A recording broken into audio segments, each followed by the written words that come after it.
அஞ்சலை அப்படிங்கிற ஒரு லேடி, அந்த லேடி எங்கே அமெரிக்காவில் இருக்கா இல்லை அண்ணா நகரில் இருக்காங்கன்னா அது எங்கேயும் புளியாந்தோப்பில் இருக்குது பாவம். அந்த அம்மா அந்த அஞ்சலை சொல்லி தமிழ்நாட்டில் இருக்கிற A+லால் மிக உயரிய இடத்துல இருக்கிற நபர்கள் எல்லாம் எப்படி இந்த நெட்வொர்க்குள்ளே வந்தாங்க.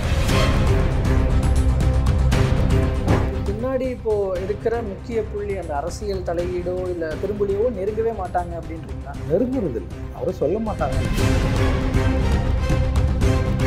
மெட்ராஸில் வந்து 40% அளவுக்கு மேலே நாங்கள் இருக்கோம், எங்களை மீறி யாரும் ஆட்சி செஞ்சிட முடியாது அப்படிங்கிற வாசகங்கள் எல்லாம் முன் வச்சு நிறைய விஷயங்கள் பேசியிருக்கிறார்.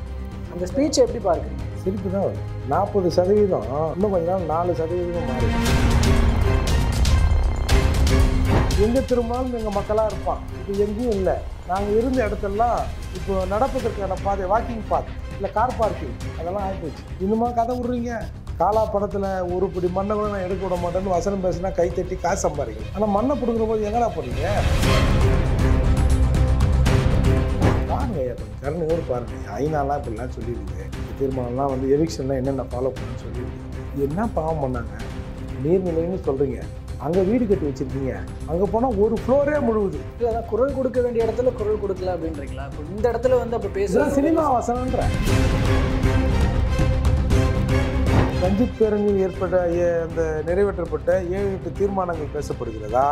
திருமாவளவன் ரஞ்சித்துக்கு என்னவோம்பா பிரச்சனை ஆயிடுச்சாப்பா, திருமாவளவன் போகக்கூடாதுன்ட்டாங்கப்பா, அவர் இன்னும் அவருக்கு எதிராக தான் பண்ணுறாருப்பா. இந்த டாக் மட்டும் தானே ரஞ்சித் கடந்து போயிட்டார்ல, திருமாவளவனால் ஏன் கடக்க முடியவில்லை? ஏன்னா திருமாவளவனுக்கு உண்மை தெரியும், இது ரஞ்சித் செய்த பேரணி இல்லை. ரஞ்சித்துக்கு பின்னால் ஆருத்ராவில் பிஜேபியும் சம்மந்தப்பட்டதுன்னு சொல்கிறீங்களே, ஆருத்ரா வழக்கை விசாரிப்பது யார்? நம்ம தமிழ்நாடு CBCI தானே, நம்ம தமிழ்நாடு போலீஸ் தானே. பிடிச்சி ஒரு 4 பேர் போன முட்டி தட்டேன். நீங்கள் சொல்லிட்டீங்கல்ல ஆருத்ராவில் பிஜேபி சம்மந்தப்பட்டதுன்னு சொல்லிட்டீங்களே, ஏன் பிடிக்க மாட்டீங்க? நாடு முழுக்க CBI வேணும்னு கேட்குறோம்ல, அதுதானே முதல் கோரிக்கை அதில் இருந்துருக்கணும். ஏன் இல்லை? அதில் கேட்டால் யாருக்கு வச்சுருப்பாங்க? யார் சார் வச்சுருப்பாங்க? இங்கே மாநில அரசு தான். மாநில அரசுன்னா திமுக தானே. ஏன் அதை கேட்கல? அப்போது அந்த கோரிக்கையை மறுதளிக்க கூட நீ ஒரு 7-8 கோரிக்கை சொன்னேன். நான் வந்து கடந்த தேர்தல் வரைக்கும் திமுக ஓட்டு போட்டேன். 26 வரைக்கும் பார்ப்பேன். நீ சரியில்லைன்னா நான் வந்து அப்புறம் யோசிக்க வேண்டியிருக்கும். அப்போ என்ன இதுக்குடா நீ வந்து ஆம்ஸ்டாங் கூட இருந்த? ஆம்ஸ்டாங் உன்னை வந்து திமுக ஓட்டு போட்டு சொன்னாங்க. அப்போ இந்த அரசியலை பேசப்பட்டால் இங்கே கொல்லப்படுவீர்கள் என்று ஒரு நியதியை நீங்கள் உலகுக்கு சொல்ல வரீங்க. தமிழ்நாட்டுக்கு திரும்பனா வந்து தனிச்சு நின்று நம்ம அதிகாரத்தை தூக்கி நம்மளே போவோம், நாங்கள் பறையரு நீங்கள் வன்னியரு எல்லாம் ஒன்றா சேரலான்னு எவனா பேசுனீங்கன்னா பார்த்து ஆம்ஸ்டாங்.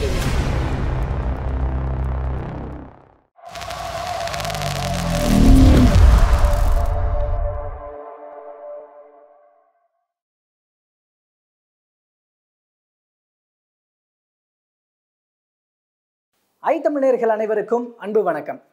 இன்றைய சிறப்பு நேர்காணலில் நம்மோடு இணைந்திருக்கிறார் வழக்கறிஞரும் புரட்சி தமிழகம் கட்சியினுடைய நிறுவன தலைவருமான திரு ஏர்போர்ட் மூர்த்தி அவர்கள். அவரிடம் தற்போது பேசுபொருளாக உள்ள பல்வேறு விஷயங்கள் குறித்து பேசலாம். வணக்கம் சார். சார், நம்ம இப்போது ஆம்ஸ்ட்ராங் அவர்களுடைய கொலை வழக்கு குறித்து நம்ம தொடர்ந்து பேசிகிட்டு இருக்கோம். அதில் ஒரு செக்மெண்ட்டாக பேசப்படுவது அப்படிங்கிறது ஒடுக்கப்பட்ட மக்களுக்கான அரசியல் அப்படிங்கிறது இப்போ அதுக்குள்ளே உள்ளார்ந்து வந்துருச்சு. இப்போ அதை முன் வச்சு பார்க்கும் பொழுது ரஞ்சித் அவர்களுடைய சமீபத்திய ஸ்பீச் இதெல்லாம் பற்றி நம்ம தொடர்ந்து பேச வேண்டியிருக்கு. அதை நம்ம பேசலாம். அதற்கு முன்னதாக அதில் அந்த குற்றம் சம்பந்தப்பட்ட விசாரணை சம்பந்தப்பட்ட சட்ட ரீதியான நடவடிக்கைகள் சம்மந்தப்பட்ட விஷயத்தில் ஒரு தகவல் ரீசெண்டாக, அதாவது நொய்டாவில் வந்து சம்போ செந்திலை வந்து அரெஸ்ட் பண்ணிட்டாங்க அப்படின்னு ஒரு தகவல் இப்போ கசிஞ்சிக்கிட்டு இருக்கு. அது உங்களுக்கு தெரிய வந்ததா? அது சார்ந்து உங்களுக்கு கிடைக்கப்பட்ட தகவல் என்ன? ஒரு முந்தா அவரை செக்யூர் பண்ணிட்டாங்க, அரெஸ்ட் பண்ணிட்டாங்கன்ற மாதிரி தான் தகவல். அவரை சென்னைக்கு கொண்டு வரதா என்ன ஏதுன்னு டிஸ்கஷனில் இருப்பாங்க போல தோணுது. சம்பவ செந்தில் அவர் பேர். சம்பவ செந்தில்னால் சம்பவம்லாம் தரமாக நடக்கும். கிட்டத்தட்ட ஒரு 7-8 வருடங்களாகவே அவர் தலைமறைவாக தான் இருக்கார். நீங்கள் அண்மையில் இங்கே தேனாம்பேட்டை லிமிட்டில் அந்த மவுண்ட் ரோடில் ஒரு 2 பேர் போன போது குண்டு வீசப்பட்டதில்ல, அதில் கூட அவர் இருக்கிறதா சொன்னாங்க. பட் ஆனால் போலீஸ் அவரை நெருங்க முடியல. இன்றைக்கு ஒரு சாதாரணமாக ஒரு 4 லட்சமோ 4.5 லட்சமோ வாங்கிக்கின்னு ஏதோ நாட்டு வெடிகுண்டுகளை கொடுத்தான்ற மாதிரி சார்ஜஸ் ஃப்ரேம் பண்ணி அவரை கொண்டு வராங்க. எனக்கு என்னென்னா 4 லட்சம் கொடுத்தாங்க போனாங்கிறதை தாண்டி ஒரு அஞ்சலை அப்படிங்கிற ஒரு லேடி. அந்த லேடி எங்கே அமெரிக்காவில் இருக்கா இல்லை அண்ணா நகரில் இருக்கான்னா அது எங்கேயும் புளியாந்தோப்பில் இருக்குது பாவம். அந்த அம்மா அந்த அஞ்சலை சொல்லி தமிழ்நாட்டில் இருக்கிற A+லாம் இல்லை, மிக உயரிய இடத்துல இருக்கிற நபர்கள் எல்லாம் எப்படி இந்த நெட்வொர்க்குள்ளே வந்தாங்க. ஆல்மோஸ்ட் இந்த ஒரு படத்தில் நீங்கள் பார்த்தீங்கன்னா என்ன பண்ணுறேன்னா, வடிவேலு ஒரு படத்தில் அந்த ஒயின் ஷாப் பாராண்ட எல்லாரையும் இப்படி தொட்டின்னு ஓடுவான் தெரியுமா, அந்த மாதிரி இந்த கேஸு எல்லாரையும் இப்படி டச் பண்ணிக்கின்னு தமிழ்நாடு முழுக்க இருக்கிறவங்கள டச் பண்ணிக்கின்னு வர்றதை நம்ம பார்த்துட்டோம். அது உண்மை பொய்ன்றது ஒரு பக்கம் இருக்கட்டும். அப்போ இந்த அஞ்சலை சொல்லி இவ்வளவு பெரிய நெட்வொர்க்கை இது ஆர்கனைஸ் பண்ணுற அளவுக்கு ஆனால் ஆளாயுதான்னா சத்தியமாக இது இல்லை. இப்போ இதற்கு பின்னாடி ஏதோ ஒரு சக்தி பலரை பல இடத்தில் இயங்க வைத்திருக்கிறது. அந்த சக்தியை இன்னும் காணோம். அதை பற்றியான இப்போ பரவலாக ஒரு சாதாரண ஏழை எளிய மக்கள் எங்கேயோ இருக்கிறவங்களாம் ஏங்க அவர் சம்மந்தமாமே, இவர் சம்மந்தமாமே, இவருக்கும் தெரியுமாமே அப்படிலாம் அந்த பேர்கள் உச்சரிக்கப்படுது. அப்போ சமூக வலைத்தளங்கள் பேசப்படுது. ஆனால் விசாரணையில் அந்த வாசமே இல்லாமல் இருக்குது. அதுதான் இந்த வழக்கில் ஒரு சந்தேகத்தை ஏற்படுத்துது. வெறும் ரவுடிகளை வைத்து இந்த வழக்கை முடிச்சிருவாங்க போல தோணுது. இதுக்கு பின்னாடி இப்போது இருக்கிற முக்கிய புள்ளி அந்த அரசியல் தலையீடோ இல்லை பெரும்புலியோ நெருங்கவே மாட்டாங்க அப்படின்றீங்களா? நெருங்குறது இல்லை, அவரை சொல்ல மாட்டாங்கன்ற பல பேர் நீங்கள் வெளிப்படையாக சொல்கிறாங்கல்ல, நீங்களும் பார்த்துருப்பீங்கல்ல. அதற்கான அறிகுறியே தோணலையே. வெறும் இந்த மாதிரி இந்த ரவுடி A+++, அவர் அங்கே இருக்கார் இங்கே இருக்கார், அவர் இப்படி இருப்பார் அப்படி இருப்பார், அவர் ஸ்கெட்சு போட்டார்னா அவ்வளோதான் அப்படி எப்படி எதிர்முனையில் இருக்கிறவெல்லாம் எப்படி ஒன்றா சேர்றீங்க? உங்களையெல்லாம் ஆர்கனைஸ் பண்ணது யார்? நம்ம ஒரு கட்டடம் கட்டுறோம் சார், டைல்ஸை ராஜஸ்தான்லேருந்து போட்டான்னு வச்சுக்க சூப்பராக போடுவாங்க சார், இந்த ஃப்ரண்ட் எலிவேஷன் ஒர்க்கெலாம் இந்த ஸ்டேட்டில் செமையாக செய்வாங்க சார் அப்படின்னு ஒருத்தர் ஆர்கனைஸ் பண்ணுவாங்க சார். நம்ம ஊரில் இருக்கிற ஒரு இன்ஜினியரை கூப்பிட்டு அதெல்லாம் பண்ணுன்னா அவர் பண்ணுவாரா? அவருக்கு தெரிஞ்ச லெவலில் தமிழ்நாட்டில் எங்கே இருக்கிறானா ஆளுங்களை கூப்பிடுவார். பறந்து விரிந்து எல்லா இடங்களிலிருந்தும் ஆட்களை ஒருங்கிணைத்து பண்ணுறதுக்கு வேற ஒரு ஃபோர்ஸ் வெளியிலேருந்து இருக்கணும். புரியுதுங்களா? அந்த ஃபோர்ஸை இவர்கள் இன்னும் மறைக்கிறார்கள் தான் எல்லாரும் பேசிக்கிறாங்க. ஸோ இப்போ இந்த விஷயத்தில் நான் ஆரம்பத்தில் சொன்னது போல் அந்த விவகாரத்துக்கு வரேன். ப. ரஞ்சித் அவர்களுடைய அந்த நினைவேந்தல் பேரணி அண்ட் அதில் அவர் பேசின விஷயம், அதில் ரொம்ப முக்கியமாக அவர் ஒடுக்கப்பட்ட மக்களுக்கான குரலை எழுப்பக்கூடிய இடத்தில் இருப்பவர்கள், அதிகாரத்தில் இருப்பவர்கள் குரலை எழுப்பினால் நான் ஏன் இந்த இடத்துல பேச போகிறேன் அப்படின்னு சொல்கிறவர் மெட்ராஸில் 40% அளவுக்கு மேலே நாங்கள் இருக்கோம், எங்களை மீறி யாரும் ஆட்சி செஞ்சிட முடியாது அப்படிங்கிற வாசகங்கள் எல்லாம் முன் வச்சு நிறைய விஷயங்கள் பேசியிருக்கிறார். ஸ்பீச் எப்படி பார்க்குறீங்க? சிரிப்பு தான் வருது. 40% இன்னும் கொஞ்ச நாள் 4% மாறிடும் சார். சென்னையில் இருக்கிற ஒடுக்கப்பட்ட மக்கள் இல்லை பறையர் சமூக மக்கள் எல்லாரும் போயிட்டான் சார், செம்மஞ்சேரிக்கு பெரும்பாகத்துக்கு போயிட்டான். நாங்கள் டிஸ்ட்ரிக்டே மாறிட்டோம். சென்னை மாநகராட்சியில் இருந்து நாங்கள் இப்போ செங்கல்பட்டு டிஸ்ட்ரிக்ட் போயிட்டோம், கொஞ்சம் பேர் திருவள்ளூர் டிஸ்ட்ரிக்ட் போயிட்டான், கொஞ்சம் பேர் அரக்கோணம் போயிட்டான். இதுதான் எதேர்ச்சியான நிலை. எங்கே திரும்பினாலும் எங்கள் மக்களாக இருப்பான். இப்போ எங்கேயும் இல்லை. நாங்கள் இருந்த இடத்தெல்லாம் இப்போ நடப்பதற்கான பாதை, வாக்கிங் பாத் இல்லை கார் பார்க்கிங் அதெல்லாம் ஆகிப்போச்சு. இன்னுமா கதை விட்றீங்க? காலா படத்தில் ஒரு பிடி மண்ணை கூட நான் எடுக்க விட மாட்டேன்னு வசனம் பேசினா கை தட்டி காசு சம்பாதிக்கலாம். ஆனால் மண்ணை பிடுங்கிற போது எங்கடா போனீங்க? தீவுத்திடலில் ஜேசிபி போய் நிறுத்துகிறோம், இடிக்கக்கூடாது, இந்த மாதிரி ஐநா இந்த மாதிரி எல்லாம் கைடன்ஸ்லாம் கொடுத்துருக்கு அப்படின்னு காட்டி பயங்கர தள்ளுமுள் நடக்குது. ஒரு தலைவர் வந்தார், ஜனங்களை ஆர்கனைஸ் பண்ணி சாலை மறியல் பண்ண போகிறோம், வீட்டெல்லாம் விட முடியாது, மாற்று இடம் கொடுக்குற வரைக்கும் இல்லை, இங்கே எங்கெல்லாம் சிட்டி பக்கம் ஒதுக்குற வரைக்கும் நாங்கள் போக மாட்டோன்றோம். ஒரு தலைவர் வந்தார், பெரிய தலைவர், அதிகாரத்தில் இருக்கிற தலைவர், எம்பியாக இருக்கிறவர். வந்தவொடனே பார்த்தாரு, என்ன இந்த வாண்டுகள்லாம் அங்கே இருக்குது, இதுக்கு பிரச்சனை பண்ணுமே அப்படின்ட்டு டக்குன்னு ஒரு ஃபோனை போட்டு 2 நல்ல பெரிய குண்டானில் பிரியாணி வர வச்சார். அந்த மரத்துக்கீழே இந்த பக்கம் ஒரு அண்டா, இந்த பக்கம் ஒரு பிரியாணி அண்டா வச்சாங்க. சரின்னு ஜனங்களுக்கு பிரியாணியை போட்டாங்க. பிரியாணியை வாங்கின உடனே ஜனங்க, என் புள்ள 4 நாளாக பட்னியாக இருக்குது, இவ பார் முண்டை 4 டபரா வாங்கிட்டா, அவன் பாரு வேட்டியில் மடிச்சு போகிறான், பக்கெட்டில் வாங்கி போகிறான் அப்படின்னு மண்ணுரிமைக்கான போராட்டம் மதிய உணவுக்கான போராட்டமாக மாறி போச்சு. அப்புறம் அவன் சோறு வாங்கி வைத்தினா அப்புறம் எல்லாம் சரி பண்ணுறோங்க அப்படின்னு அதில் கொஞ்சம் சில விஷயங்களை பார்த்துக்கின்னு அவங்க பண்ணி கிளம்பிட்டாங்க. ஒரு 2 நாள் கழிச்சு எல்லாத்தையும் வாரி போட்டு போய் குப்பை வண்டியில் போட்டு எதுவுமே வச்சுட்டாங்க. 40% இருக்கிறோம், அந்த 40% மக்களின் பிரதிநிதி நாங்கள் அப்படின்றவங்க கொஞ்சமாவது தடுத்து நிறுத்திருக்கணும்ல. சரி, போராட்டம் பண்ணி நிறுத்த முடியல, கூட இருக்கிறவங்களா சொல்லி, ஐயா பாருங்க ஐயா, கொஞ்சம் கருணையோடு பாருங்க ஐயா, ஐநாலாம் இப்படிலாம் சொல்லியிருக்குது, இந்த தீர்மானம்லாம் எவிக்ஷன்லாம் என்னென்ன ஃபாலோ பண்ணுன்னு சொல்லியிருக்கு, என்ன பாவம் பண்ணாங்க, நீர்நிலைன்னு சொல்கிறீங்க, அங்கே வீடு கட்டி வச்சுருக்கீங்க, அங்கே போனால் ஒரு ஃப்ளோரே முழுகுது, இதாவது காவா வரும். இல்லை, இப்போ ப. ரஞ்சித் அவர்களே குரல் கொடுக்க வேண்டிய இடத்துல குரல் கொடுக்கல, காவா வரும். அது நீங்கள் கட்டினது ஏரிக்குள்ள, இங்கே தண்ணி நிரம்பலை, அங்கே ஒரு ஃப்ளோரே முழுகுது. யாராவது இது வரைக்கும் சொல்லுங்கள். இல்லை, அதான் குரல் கொடுக்க வேண்டிய இடத்துல குரல் கொடுக்கல அப்படின்றீங்களா? இப்போ இந்த இடத்துல வந்து அப்போ சினிமா பேசுகிற வசனன்ற சினிமாக்காரர்ல அது ஸ்கிரிப்ட் எழுதுறதுக்கு ஆள் தனியாக வச்சுருப்பாங்க, அந்த மாடுலேட் பண்ணுறதுக்கு தனியாக ஆளுங்க வச்சுருப்பாங்கல்ல, அந்த மாதிரி வசனங்கள். இன்றைக்கு ரஞ்சித் பேரணியில் அந்த நிறைவேற்றப்பட்ட 7-8 தீர்மானங்கள் பேசப்படுகிறதா? திருமாவுக்கும் ரஞ்சித்துக்கும் என்னவோம்பா பிரச்சனை ஆயிடுச்சாம்பா, திருமாவளவன் போகக்கூடாதுன்ட்டாராம்பா, அவர் என்னமோ அவருக்கு எதிராக தான் பண்ணுறாராம்பா, இந்த டாக் மட்டும் தானே ஓடுது. ரஞ்சித் பேரணி செய்து அன்னையோட வந்துட்டார். ரஞ்சித் பேரணி முடிஞ்சு மறுநாள் வந்து பிஎஸ்பி சார்பாக அண்ணன் ஆம்ஸ்டாங்கு படத்திறப்பு. அதில் வந்தவர் ஏதோ வந்து நம்ம ஆம்ஸ்டாங் அவர்கள் வந்து பௌத்தத்தை வந்து தீவிரமாக நடைமுறைப்படுத்தினார், நம்மளும் அதை நடைமுறைப்படுத்தணும், நான் அவரை பற்றி ஒரு புக்கு எழுதியிருக்கேன், இந்த புக்கு எல்லாருக்கும் கிடைக்கும் அப்படின்னு சொல்லிட்டு போயிட்டார். அங்கே ஒற்றை குரலாக நான் பேசினேன், இந்த விசாரணை எங்கே வேணாலும் போட்டோம், ஆனால் எங்கே ஆரம்பித்தோமோ நாங்கள் அங்கே தான் நிற்கிறோம். செல்வி மாயாவதி வந்து இது மாநில அரசின் தலையீடு இல்லை என்று சொன்னால் சிபிஐ விசாரணைக்கு உத்தரவிடும்னு சொன்னாங்கல்ல, அந்த சிபிஐ விசாரணையில் நாங்கள் உறுதியாக எல்லாரும் அங்கேயே நிற்கிறோம் அப்படின்னு நாங்கள் பேசுகிறோம். அப்போ ஒரு லீகல் பாயிண்ட்ஸ் ஒரு 4-5 பாயிண்ட்ஸையும் அதில் சொல்லி ஏற்கனவே பொறுத்த பெட்டிஷனில் இருக்கிறதுலாம் சொல்லி அந்த அங்கே நிகழ்ச்சியில் பேசுகிறோம். இவர் வேறு ஏதோ பேசியிருப்பான்னு போயிட்டார். இப்போ ரஞ்சித் ஆள்களும் இதை பற்றி ஒன்றும் பேசுறதில்லை.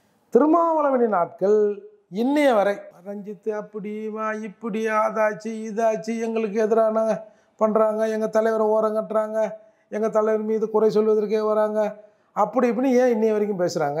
ரஞ்சித் கடந்து போயிட்டார்ல, திருமாவளவனால் ஏன் கடக்க முடியவில்லை? ஏன்னா திருமாவளவனுக்கு உண்மை தெரியும், இது ரஞ்சித் செய்த பேரணி இல்லை, ரஞ்சித்துக்கு பின்னால் நம்ம இருக்கிற எஜமானரே இருக்கிறாரு அப்படின்னு தவிக்கிறாரு. இல்லை, அப்போ பாரஞ்சித்தை தூண்டி விட்டது திமுகவா? அப்படி தான் பேசுகிறேன் சார். அந்த பேரணியில் என்ன சார் கேட்டிருக்கணும்? மாயாவதியை விட நீ அறிவாளியா? ராமதாஸ் அத்வாலாவை விட உங்களுக்கு விஷயம் தெரியுமா? மாயாவதி Z++ பாதுகாப்பில் இருக்கிறவங்க. ஒரு இடத்துக்கு போகிறதுக்கு முன்னாடி அதை வந்து ஸ்கேன் பண்ணிட்டு தான் அவங்கள அலோவ் பண்ணுவாங்க. அப்பேற்பட்டவங்க தங்களுக்கான உளவு நிறுவனங்களை வைத்து இல்லை மத்திய அரசில் இருக்கிற உளவு அதிகாரிகளை அவங்க தெரிஞ்சவங்க போனவங்க வந்தவங்க இருப்பாங்களே, அப்போ இந்த சுச்சுவேஷனை கேட்டுட்டுல அவங்க வந்திருப்பாங்க. இங்கே என்ன நடந்தது, எதுக்காக நடந்தது, நம்ம என்ன டிமாண்டை வைக்கணும், சும்மா இஷ்டத்துக்கு வந்து ஏதாவது ஒன்று சொல்லிட்டு போக முடியுமா? அப்போ அந்த அம்மா சொல்கிறாங்க, எடப்பாடியார் சொல்கிறாரு, ஜெகன்மூர்த்தி சொல்கிறாரு, சேக்கு தமிழன் சொல்கிறாரு, இந்த மூர்த்தி சொல்கிறேன், இந்த மாதிரி பல பேர் சொல்கிறோம். என்னென்னு கேட்குறோம்? நாங்கள் இவனை அக்யூஸ் பண்ணணும்னு சொல்லலை, சிபிஐ விசாரணை வேணும் எங்களுக்கு. நான் ஒரு படி அதிகமாக போய் எப்பா கொலை செஞ்சவங்க கூட எங்களுக்கு முக்கியம் இல்லைம்மா, அவன் கூலிப்படை தான்ப்பா, கூலிப்படை தான். இன்றைக்கி தமிழ்நாட்டில் கூலிப்படை ஏகமாக வளர்ந்துருக்கிறது. அதை ஊக்குவிக்கிறீங்களா என்னன்னு தெரியல, அது பிரச்சனை இல்லை.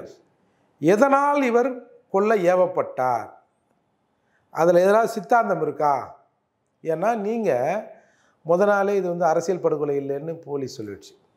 அடுத்து என்ன பண்ணிட்டாங்க, இது வந்து ரவுடி கும்பலுக்கான கேங் வார், அதுக்கு அது இதுக்கு இது அதுக்கு அதுன்னு என்னென்னோ காசு சொன்னாங்க. அதையும் யாருங்க ஏற்றுக்கிற மாதிரி இல்லை. ஒன்று ஆருத்ரா கோல்டில் பணத்தை பிரிப்பதில் தகராறு, இவங்க மிரட்டி அவ்வளோ காசு கேட்டாங்க. ஆருத்ரா ஆம்ஸ்ட்ராங் பாஜக 3 புள்ளிகளையும் இணைத்து பார்க்க வேண்டும்னு திருமாவளவன் அவர்கள் கூட சொன்னார், முதல்வர் மு க ஸ்டாலினை சந்திச்சுட்டு வந்ததுக்கப்புறம். சரி, அதுக்கு முன்னாடி ஒரு ப்ரெஸ் ரிப்போர்ட்டர்லாம் சொன்னார்.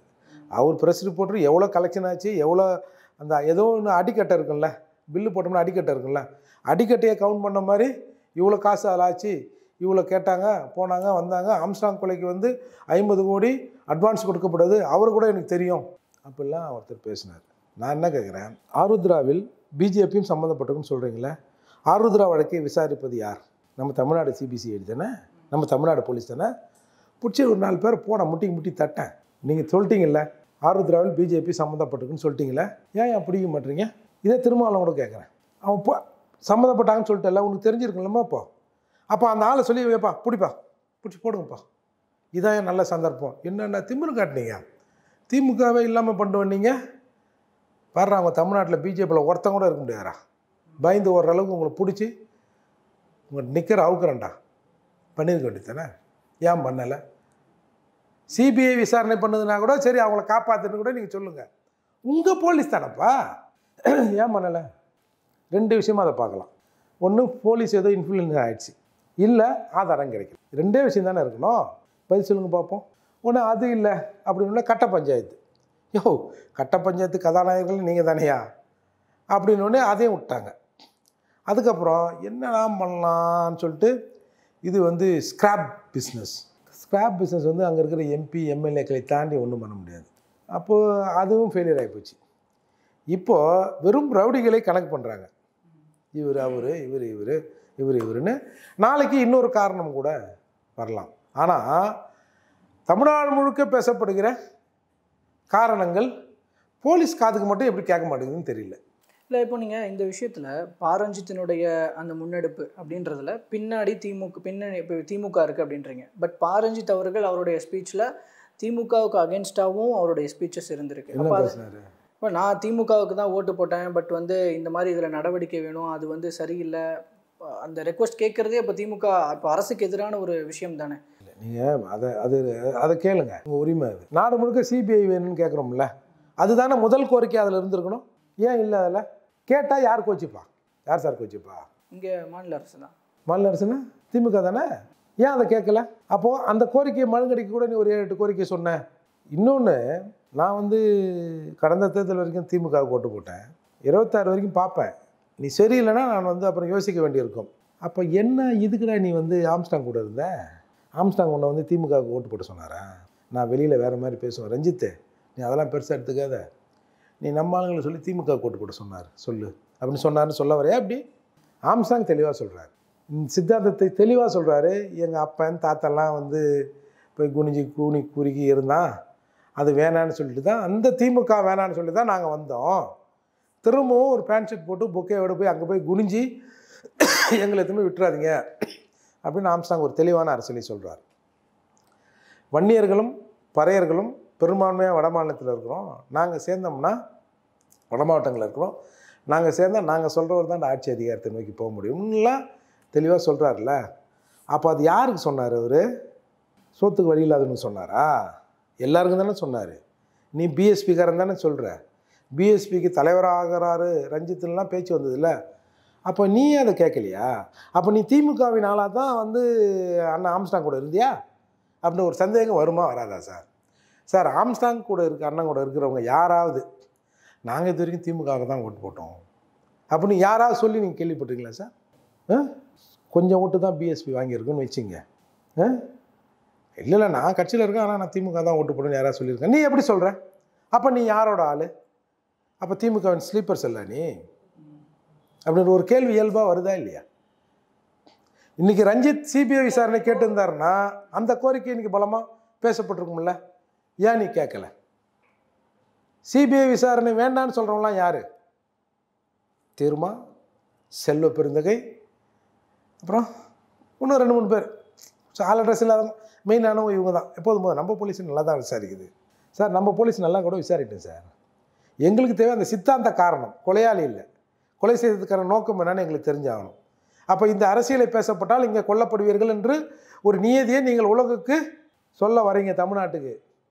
திரும்பவும் வேணால் வந்து தனித்து நின்று நம்ம அதிகாரத்தை தூக்கி நம்மளே போவோம், நாங்கள் பறையரு நீங்கள் வன்னியரு எல்லாம் ஒன்றா சேரலான்னு எவனா பேசுனீங்கன்னா பார்த்துக்க ஆம்ஸ்டாங் கதி அப்படின்னு சொல்ல வரீங்களான்னு எங்களுக்கு தெரியணும். இப்போது இல்லை, அப்போ சூழல் அப்போ இதுதான் ஒருவேளை நோக்கமாக இருக்குமோன்னு இப்போ நீங்கள் சந்தேகிக்கிறீங்கன்னா, நான் இந்த விஷயத்தில் பாரஞ்சித் அவர்களை தூண்டிவிட்டது திமுகவாக இருக்கலாம் அப்படின்னு இப்போ நீங்கள் நினைக்கிறீங்கன்னா, அப்போ திமுகவினுடைய நோக்கம் என்னவாக இருக்கிறது? எதற்கு விசிகாவுக்கு எதிராகவோ திருமாவளவனுக்கு எதிராகவோ ரஞ்சித்தை தூண்டிவிட வேண்டும்? நம்மக்கிட்ட ஒரு 50 ஓட்டு இருக்குது சார். திருமாவளவன்கிட்ட ஒரு எண்ணிக்கையில் ஒரு உதாரணத்துக்கு ஒரு 50 ஓட்டு இருக்குது சார். கோபியும் நம்மால் தான். கோபியை விட்டு திருமாவளவன் சரியில்லை, கொஞ்சம் ஒரு குடைச்சல் கொடு, அதுலேருந்து ஒரு 20 நீ வாங்கிக்கோ அப்படின்னா அப்போ ரிமைனிங் திருமாக்கிட்ட எவ்வளோ இருக்கும்? 30 தான் இருக்கும். கோபிக்கிட்டே 20 இருக்கும். கோபி நான் தானே சொல்கிறேன். அப்போ அந்த 20 இப்படி வந்துட போகுது, இந்த 30 இப்படி வந்துட போகுது. முன்ன மாதிரிலாம் சொல்லாத, உங்கள்கிட்ட முன்ன மாதிரிலாம் இல்லை, கொஞ்சம் மூடு, கொடுக்கறத வாங்கிட்டு போ அப்படின்னு சொல்லுவதுக்கான ஒரு இடம் தானே. விசிகாவே திமுக பலவீனப்படுத்துகிறது. நிச்சயமாக சார். அதனால தான் இன்னை வரைக்கும் திருமாவளவன் கொதிக்கிறாரு. ஏதோ ஒரு நாள் ஒரு சாட்டர்டே ஈவினிங் வந்தாங்க, ஒரு 8 கோரிக்கை சொன்னாங்க. அந்த கோரிக்கை கூட இன்றைக்கி பேசப்படல. அவன் ரஞ்சித்து மறுநாள் மீட்டிங் வந்தார், அவர் பண்ணு போயிட்டார், ஏதோ அடுத்து பட ஷூட்டிங் அது இதுன்னு போயிடுவார். விட்டு தள்ளுங்கப்பா, அதை போய் பெருசாக பேசிக்கின்னு அப்படின்ல அவங்க நிலையில் நிற்கணும். ஏன் இப்போ வரைக்கும் இந்த ஒரு அரை மணி நேரத்துக்கு முன்னாடி கூட வில்லேஜத்தை பொறுப்பாளர் கண்ணாமலான்னு பேசுகிறாங்கன்னா அதன் உள்நோக்கம் அவங்களுக்கும் தெரிஞ்சிடுச்சு. அதால் அவங்க வந்து இப்படி கொந்தளிச்சு அதாக்கம் இதாக்கன்றாங்க. இது ஒரு பெரிய தாக்கத்தையே உண்டு பண்ணலையே. தாக்கத்தை உண்டு பண்ணாத விஷயத்த பேச வேண்டிய அவசியமே இல்லையே. இல்லை, இப்போது தன்னுடைய கட்சிக்கே இதில் இதன் மூலமாக ஒரு ஆபத்து வரப்போகிறது, தன்னுடைய கூட இருக்கிறவங்களே பிரிஞ்சு போகிறாங்கன்ற சுச்சுவேஷன் நெருங்கி வருதுன்னா அப்போ திருமாவளவன் அவர்கள் திமுகவுக்கு எதாவது ரியாக்ட் பண்ணியிருக்கணுமே. ரியாக்ட் பண்ணால் என்ன ஆகணும் நடக்கும்? ஆனால் அவரே தான் சொல்கிறாரு கூட்டணிக்கு எதிராக அவதூறு பரப்ப ட்ரை பண்ணுறாங்கன்ற அப்படின்னு சொல்லுவார். இப்போ உங்கள்கிட்ட ரிமைனிங் 30 இல்லை, நான் நினச்சேன் இதுலேருந்து இன்னும் ஒரு 10 பிடுங்குவேன், பார்த்துலாமா அப்படின்னு இவங்க முடிவு எடுக்கிறாங்கன்னு வச்சுங்க. என்ன பண்ணுவீங்க? ஒரு கோபி அந்த தம்பியை விட்டு ஒரு 10 பிச்சை எடுப்பா, இல்லை வெள்ளச்சத்து உள்ளே இருக்கிற ஒரு ஆளை விட்டு டேய் ஒரு 10 பேர் கூட்டு வர வெளில. எல்லா நதிகளும் எங்கே வந்து சேருது? திமுக என்ற கடலில் வந்து சேரப்போகுது. அப்போ எனக்கு ஒன்றும் லாஸ் இல்லைல்ல திமுகவுக்கு. நீ நெஞ்சை நிமித்துறத நான் வந்து உடைக்கிறேன்ல.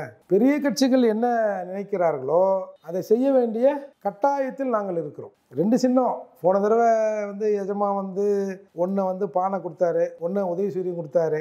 இந்த தடவை 2த்தையும் உங்கள் இஷ்டத்துக்கு நின்றுங்க பானார். அதே எங்களுக்கு பெரும் பேர் இல்லை. ஆனால் திருமாவுக்கு எதிராக பாரஞ்சித் செயல்படுறாரு, இல்லை திமுக தூண்டி விட்டு அப்படி பண்ணுறாரு அப்படின்னா, ஆனால் அதற்கான பதிலையும் அவரே கொடுத்துட்டாரு.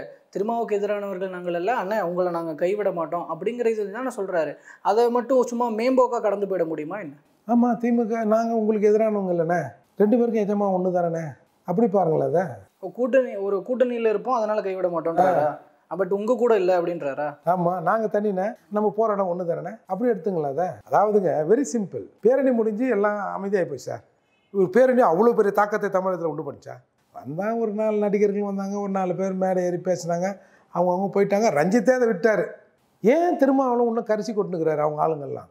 அவங்களுக்கு அந்த உள்நோக்கம் புரிஞ்சிடுச்சு. அதுதான் இங்கே. அதால் இதில் வந்து சார் நீங்கள் ஒரு பண்ணையார் கூட இருக்கிறவன், பண்ணையில் வேலை செய்கிறவங்க குறைஞ்சபட்சம் நடந்து வந்தால் ஒத்துப்பான், இல்லை ஒரு சைக்கிளில் வந்தால் ஒத்துப்பான். ஒரு 2 லட்ச ரூபா புல்லட்டில் நீ பண்ணைக்கு வேலைக்கு வர, பண்ணையார் ஒத்துப்பாரா சார்? திமுறை பற்றியா?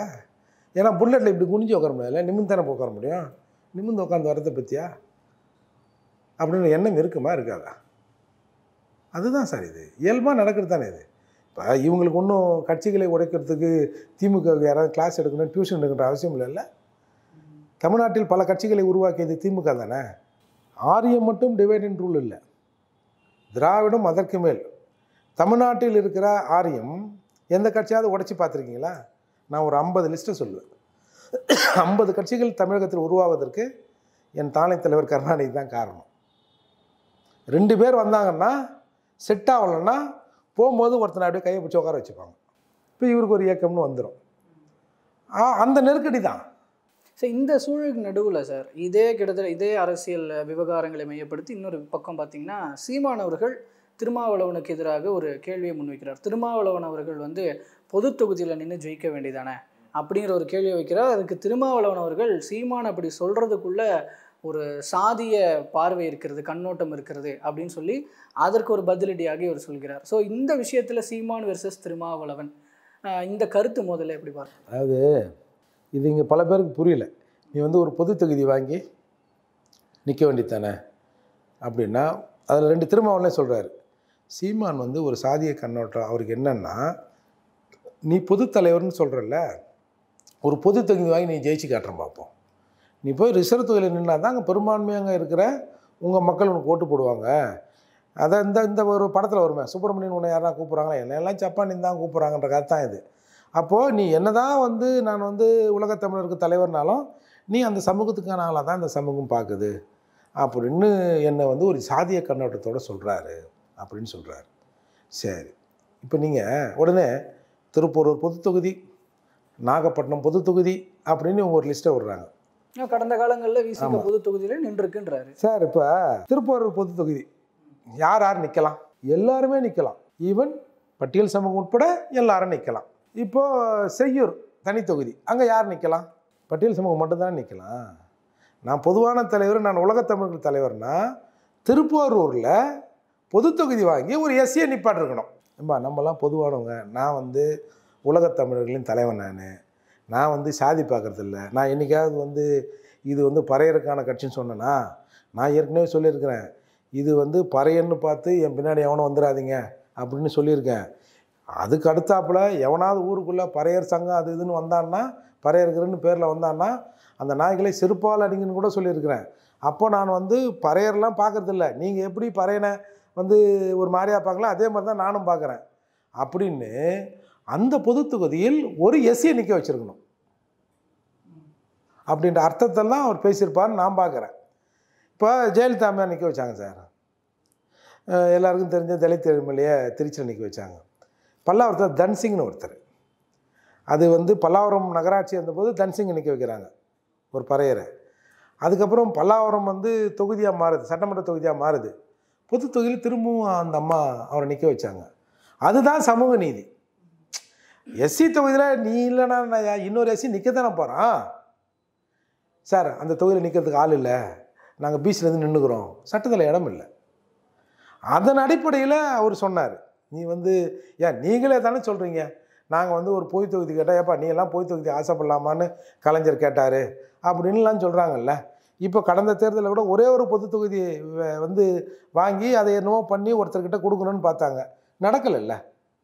அப்போ அதை வச்சு அவர் சொல்லியிருப்பார். இப்போ திருமாவளவனை வந்து சாதியாக பார்த்து அட்டாக் பண்ண வேண்டிய அவசியம் சீமானுக்கு இல்லை. ஏன்னா சாதி பார்த்து எனக்கு ஓட்டு போடுறோம், என் முன்னாடி வானாப்பான்றாரு. அப்படி இருக்கிறப்போ ஒரு இது எல்லாத்தையும் நம்ம சாதி கண்ணோட பார்த்துட முடியாதுல்ல. எதிராடி ஒருத்தன் நம்ம மேலே குற்றம் சொல்கிறான்னா நீ தான் சாதியே இல்லாதவனாச்சே, நீ சாதி மறுப்பாளராச்சே, நீ ஏன் என்னைய சாதியாக பார்த்தான்னு நீ நினைக்கிற? அப்போ இது அரசியலுக்காக பேசப்படுறது தான் திருமாவளவனால். ஸோ அப்போது இந்த விஷயத்தில் அதாவது இப்போது ஒடுக்கப்பட்ட மக்களுக்கான அரசியல் அப்படிங்கிறதுக்குள்ளே இப்போ நடந்துகிட்டு இருக்கிற விஷயம் என்ன அப்படிங்கிறது குறித்தும் பாரஞ்சித்தினுடைய ஸ்பீச்சு, அதற்கு திருமாவளவனுடைய ரியாக்ஷன், இது இப்படின்னு பல விஷயங்கள் குறித்து உங்களோட பார்வைகளையும் கருத்துக்களையும் எங்களோடும் எங்கள் மூலமாக மக்களோடும் இவ்வளோ நேரமாக பகிர்ந்துக்கிட்டதுக்கு ரொம்ப நன்றி சார்.